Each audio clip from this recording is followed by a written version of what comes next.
Ladies and gentlemen, welcome to another installment of the APB Recap. Let's get straight to the first hoopla. So for the first hoopla, I want to talk about hate watching. It's relevant in the context of insert media that's so bad that everyone talks about in social media here. Last year, it was She-Hulk. I watched the first 3 episodes and I just got disinterested and watched other infinitely more interesting things. And this year, it seems that the new Velma show is taking the hit from everyone. And for good reasons. The show is really freaking bad. But despite the fact that most people hate the show, apparently the show is the most watched animated show on HBO. Which, of course it is, because HBO removed a lot of animated shows in their platform. We talked about that a while back. Not only that, but the show is getting a second season, despite the fact that no one likes the show. And because of this, people are starting to blame the hate watchers, as in people who watch the shows just for the purpose of hating them. Thanks to the hate watchers, the show is getting a second season, and people are blaming them for the sake of the show's popularity. And let me just say to the people who blame the hate watchers, you are really overestimating those people. Allow me to make this very clear to all of you guys around the internet. Whatever discourse that happens in social media and the internet in general, it doesn't really matter to the general public. People sometimes forget that there are lots and lots of people who live in the real world that are not into online discourse. Morbius is a good example of this. The movie bombed when it was released, but then people memed Morbius so much that the studio decided to release the movie again, thinking that it wouldn't bomb. But the movie bombed. Again. Garbage media is inevitable. You might argue that being completely silent about it is counterproductive and redundant, but you're wrong. Not everything that's new is garbage. There are lots and lots of people out there that don't make garbage, because shock of all shock, not all of us like garbage. If you don't point out the garbage, then the people that don't like garbage, that don't make garbage, won't know which one is garbage. They might think that the garbage ones are great, even though it's not. Now, this doesn't necessarily mean that every critique of garbage media is good or helpful or accurate, or in fact, every critique of media, whether it be garbage or amazing, is good or helpful or accurate. There are lots of things that I love that a lot of people hate, especially a lot of popular YouTubers hate. What I am asking for is people to voice their opinions. Our disagreements can come in later, but at least there needs to be something to disagree with. And that's why I think people should definitely bring attention to garbage and talk about why they're garbage, even if you might not agree with the critique. Yes, their garbage will get the money and the views that they probably don't deserve. Yes, money and views speak volumes in this industry, but as I said, garbage is inevitable, both in media and in real life. For every tens and hundreds and thousands of Velmas out there, there is at least one Puss in Boots: The Last Wish, which is an infinitely better movie and something that you should definitely watch, especially after the also really good Puss in Boots movie. These 2 movies are great. Go watch them. And that's another thing that I think every single one of us should do a lot more, and that is to actively seek out good media and recommend good media to people, especially to contrast how bad the garbage is. Here's another one related to Velma: Scooby-Doo and the Zombie Island. Classic movie. Recommend. Go watch it. We can steer people away from garbage by actually recommending people good stuff. If you are gonna buy a subscription for HBO Max, at the very least use it to watch Chernobyl. Great series. Go watch it. And that is our first hoopla. Just a reminder to all of you guys that this is a recap to most of the hooplas that I talked about in my stream channel, linked down below. So if you want to see hooplas that I haven't talked about on this stream with ABBA with lots and lots more swearing, then check out my stream channel, linked down below. Go subscribe. You can even ask direct questions and donate to me so you can get direct shoutouts. Now, let's get into the next hoopla. Am I the asshole for borrowing my husband's work laptop without permission since I bought it for him? Borrowing without permission? You mean stealing? That's what stealing is.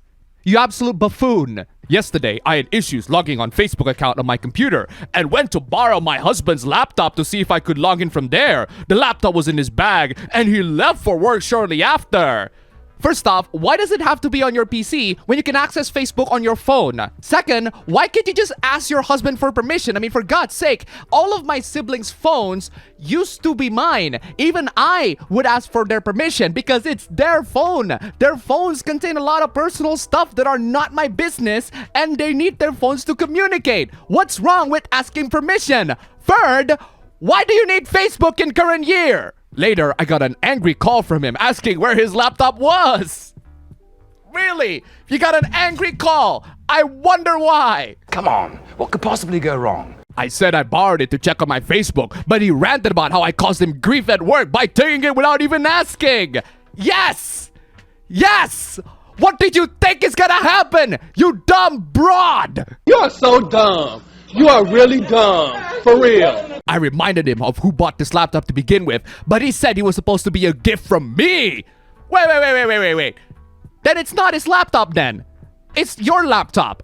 Do you know what it means to giving someone a gift? It means that that item is no longer in your possession. It's theirs now. So you don't get to do it however you wanted to do it. You absolute dumbass. What are you, a moron? True, I feel sorry for him and wanted to get him a proper laptop for work, but is it a bad thing? What? You literally cannot comprehend why your husband is angry. All right, everybody, keep your cool! He came home looking upset and avoided me. I thought he overreacted to this, but he snapped and said it cost him shit at work. Gee, I wonder why. So what you do is discipline him African style. Are you mad in my own house? Are you? Usually, deleting social media gives a positive impact to people. I especially recommend deleting that to the last person. I don't see how it gives a negative impact, but we have a Redditor here to explain to us how that is apparently possible. I deleted all my social media about 3 years ago, and I hardcore regret it every day. It literally pains me. Whew.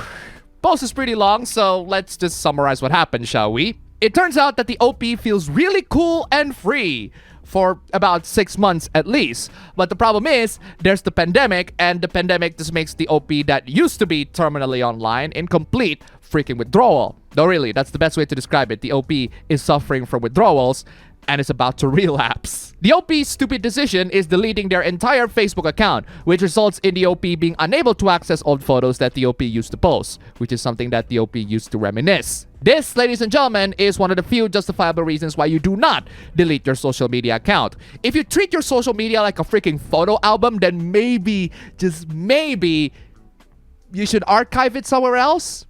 Or just don't delete it? So I guess this reveals that the joy of getting out of social media is temporary. Or at least for this person. Will it be a permanent thing for anyone else? Who knows? If your kids are going to school, make sure you don't give them dangerous lunches. Like these, apparently. Innocent lunch should send alarm bells ringing for parents. Can you spot why? They look pretty innocent to me. What seems to be the problem? Apparently, this can cause more harm than good, according to the Cancer Council of New South Wales, Australia. Ah, yes, Australia, the king of all the nanny states. Gentlemen, this is Democracy Manifest. The reason why it's dangerous? They have way too much sugar. I mean, yes, that is true. You don't want to feed your kids too much sugar. But the thing about kids is that just because you feed them with stuff that they should eat doesn't mean that they want to eat them. Nor does it mean that they will eat them. Especially sugar. They love sugar. They're gonna eat them anyway. People who don't like streaming services are most likely gonna just pirate the stuff. But the people who do will just stream them. The problem with streaming services is that there are so many of them, and certain films and series are exclusives to one platform. Not to mention the content that's available in those platforms can be taken out of the platform due to licensing issues, and you wasted your money for nothing. That's why people resorted to piracy. At least when something is being taken off of their hard drives, it's their decision. But hey, I guess there's one solution for all of you to win them all. And that is to just subscribe to every platform that you can get. Yes, apparently this is a solution. If you stream through all of these streaming services, they cost 89 bucks. Cable TV, on the other hand, costs 79 bucks. So basically, it's the exact same freaking thing. And piracy still wins in terms of costs. $0. Go pirate. Being a pirate is a right to be. Do what you want cause a pirate is free. You are a pirate. Last week, I talked about how a lot of current year tech are very interesting and fascinating. But it's a shame that the people who use them tend to be, scumbags. I was wrong. It's not just scumbags. It was also used by morons. I submitted a 4,000-word essay in December. Most of it was written in ChatGPT. Yes, this person actually used ChatGPT, an AI text generator, in order to write a 4,000-word essay. Really, 4,000 words. I made 8,000 words fan fictions when I was a teenager. Every week. Usually they're all finished in just one day. Granted, using ChatGPT sounds clever and devious in theory, but there's also another thing that relies on database. Plagiarism checkers. So writing your assignment using an AI that uses the whole internet as a database, the same database that the plagiarism checkers use, is like committing a crime while using a gun that's registered under your name. You are so dumb. You are really dumb. For real. What do I do? If I get kicked out of the university, I'll be in 30,000 pounds debt. Well, maybe you should have thought of that before you, plagiarize people's work. Even worse when the person in question is doing a master's degree. Wow, talk about destroy your reputation bit by bit. Traditional conservatives or tradcons will always find ways to mock the lifestyles of today and glorify the lifestyles of the old, even though these people are not old enough to enjoy those lifestyles to begin with. A lot of these posts are actually pretty freaking funny, so let's make fun of them, shall we? Boys want arm candy. No, boys want a platform that they can play games with. Men want someone who isn't on birth control. Why not birth control? Birth control can also be used to control menstrual cycles, not just a magical anti-pregnant pill that lets women to have sex with everyone without the pregnancy risk, or at least significantly less pregnancy risk. I don't understand Tradcon's aversion towards letting women do whatever they like with their body. Ah, yes, I forgot. They're not liberals. Men want someone who is loving, graceful, wants to buy a farm and start homesteading. Okay, speaking as someone who has a family, who owns a farm, and who lives near a big-ass freaking rice field, no, you do not want to farm and start homesteading because one of its primary requirements is a lot of hard work. And I mean a lot. The kind of work that becomes the reason why people chose to stay on the internet instead. To put this in gamer speak, if you play Stardew Valley, notice how you work every hour, every day. You buy seed, you harvest crops, you herd animals, you harvest the products, you go fishing at night and get trash all the time. Notice how you have little to no time to watch the TV. Replace the TV with smartphone. That's how busy farm lives are, or at least the profitable ones are. And I don't think most of you are capable of doing it, especially pretend tradcons. Men want someone who's obsessed with cows and is dying to make fresh breast milk ice cream.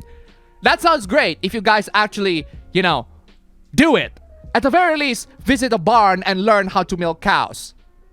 Seriously. The thing is, tradcons are all talk and no walk. This tweet is proof. Me single 5 years ago. I should go out 4 nights a week and go on all the dating apps to meet my wife. Me single now. If it's meant to be, she'll find me sitting in my bed. In other words, just wait and pray for your loved ones to arrive. They'll be there for you. You don't have to do all the hard work to get them, right? Right?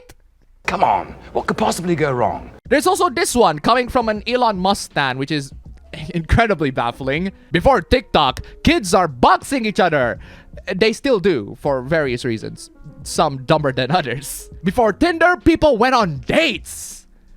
They still do. In fact, a good portion of Tinder users actually went on normal dates before they went straight to the bed. Maybe you never experienced it. Before Pornhub, there's public display of affection. And finally, before globalization, this is a race thing, isn't it? They're racist! This one is also really baffling. It's something that my parents say to me a lot, and for some reason, they don't realize how saying all of that only lowers self-esteem rather than actually improve it. But don't worry, if someone in your family says this, there's a very simple and very perfect counter-argument. A 23-year-old sculpted this. What's your excuse?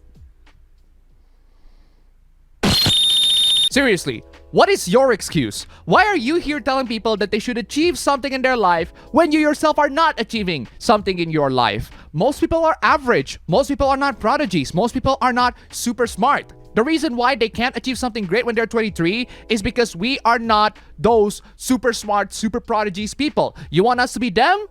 Then please, show us how.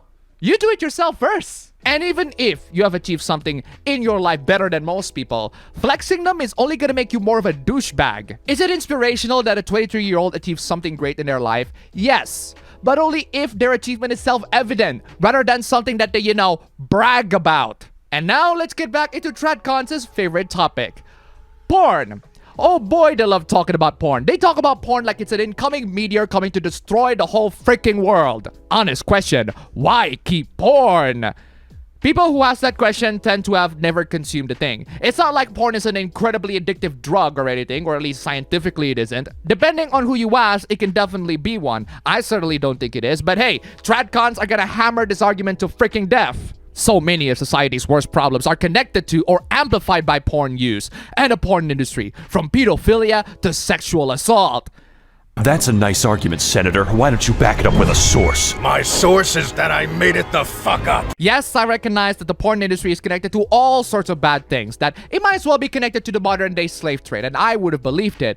But that's not necessarily true for the indies and the amateurs whose production gear consists of their smartphone and nothing else. Literally, they just only use this to make their stuff. These guys don't traffic people or mistreat their employees because they are the employees. They just need the cash, but they don't have any other means of gaining cash because jobs suck. And that's precisely why they choose a job where they're the ones that get to suck.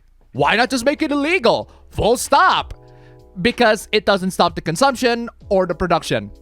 Plain and simple. What I've learned from this conversation is that men who like or defend porn seem not to view the women or girls on the other side of the screen as human. So what? Are you suggesting that men viewing women as objects in media means that they will do so in real life and therefore treat them inhumanly? I mean, even if I agree that porn dehumanizes women and turns them into sex objects, which I do, because that's the point, that doesn't mean that men are gonna be evil to all women in the world outside of porn. Most people can distinguish between reality and fantasy, unlike modern activists from all the political extremes who think that everyone thinks the same way as them. This sounds cliched, but literally so many of the real arguments, why not ban alcohol? In some case, I think the argument is not being made in good faith. Nice try of poisoning the well there. Your argument sucks. Because I say so. But for those of you who truly believe that this is a fair comparison, I mean, isn't the obvious difference that alcohol is a product and porn is people? Wait, what? Did you just indirectly endorse the unbanning of alcohol? I mean, yes, I know that alcohol is just a product. Yes, I know that those products, people can get drunk by it. Yes, I know that being drunk with alcohol can cause all sorts of problems in the world. Some are even incredibly deadly problems. But I think banning it is a bit too far. Porn, on the other hand, it involves people. Totally, unlike alcohol. We should ban porn because it involves people. And it's definitely more dangerous.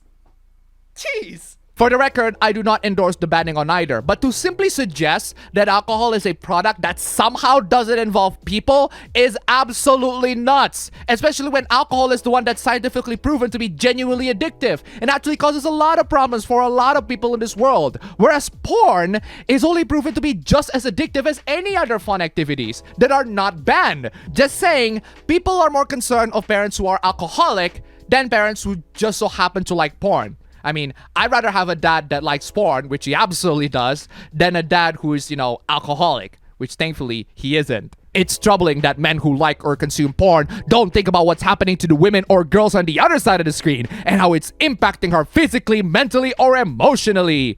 Yes, because when men watch porn, the one thing that they should be concerned about is the well-beings of the girls who are involved in it. I missed the part where that's my problem. There are so many implications in that statement, a lot of which are just plain wrong. First off, you are implying that everyone involved in porn are involved in it without their consent, which is absolutely untrue. Most of them are definitely in the business with their full consent. Or at least the idea and not the execution, because the porn industry is just freaking awful. Second, again, you are implying that because men don't feel empathy to women when they're watching them in porn, it means that they don't have empathy to women outside of porn. In other words, you're implying that men just don't have empathy in general and that they're unable to care for women when they're in trouble. This is the porn equivalent of video games cause violence in real life. And in both cases, it's not true. Fantasy is not reality. Tell the difference. When I talk about banning porn, I think of it in the same way I do prostitution. Fundamentally, it is not ethical to buy or sell sex or to buy access to other people's bodies. Then maybe you should provide all the girls that work in OnlyFans and the adult entertainment industry in general more workplaces that actually compensate them well. I mean, there are loads and loads of stories of girls joining OnlyFans even though they have PhDs. Why? Because their job sucks. So instead of having a job that sucks, they chose to having a job that sucks. But here's the thing to all the ladies in the world who are in OnlyFans. It's not that I don't understand why you chose your job. It's just that you need to recognize how your job in the eyes of society as a whole is not viewed positively. I understand why your job is not viewed positively in the eyes of society, but that doesn't make the whole society misogynist. This person, for example, thinks that you are cripplingly insecure if you think that OnlyFans is shameful. But it is shameful. It absolutely is. I mean, it's not the kind of job that you brag to your parents. In fact, a lot of OnlyFans girls have to use aliases or even cover their faces so that they don't get exposed by their loved ones. Does that mean that the whole society is misogynistic? I mean, if you consider having a shred of dignity misogynistic, then yes, I suppose society is misogynistic. Oh, it's much better if you mix in tribalism as well. If you're left-leaning and think that OnlyFans is not good for society, there's just no room for you. There is a reason why people don't want to associate themselves with any of the extreme wings. It's because of shaming like these. One really bizarre thing that happened last week was a protest towards the banning of gas stoves that will apparently take place in America, or at least I think. I don't know and I don't really care. But what I do care about is how some people protest against it, which apparently involves turning your burners up without lighting them. Well, you know how when you plug in certain electronics, they spark? Yeah, try doing that while also smell the gas.